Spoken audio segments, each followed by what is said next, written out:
أعوذ بالله من الشيطان الرجيم. بسم الله الرحمن الرحيم. وما منع الناس أن يؤمنوا إذ جاءهم الهدى إلا أن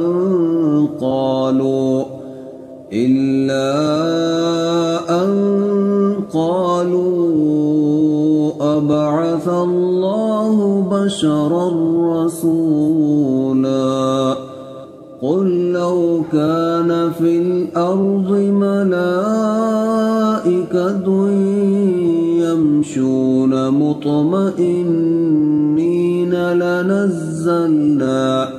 لنزلنا عليهم من السماء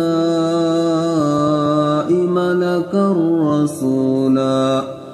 قل كفى بالله شهيدا بيني وبينكم إنه كان بعباده خبيرا بصيرا. ومن يهد الله فهو المهتد ومن يضلل فلن تجد لهم أولياء من دونه ونحشرهم يوم القيامة على وجوههم عميا وبكما وصما مأواهم جهنم كلما خبت زدناهم سعيرا. ذلك جزاؤهم بأنهم كفروا بآياتنا وقالوا أإذا كنا عظاما ورفاتا أإنا لمبعوثون خلقا جديدا.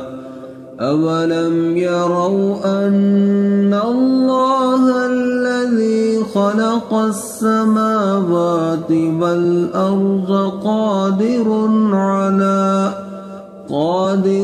على أن يخلق مثلهم وجعل لهم أجلا لا ريب فيه فأبى الظالمون إلا كفورا. قل لو أنتم تملكون خزائن رحمة ربي إذا لأمسكتم خشية الإنفاق وكان الإنسان قتورا.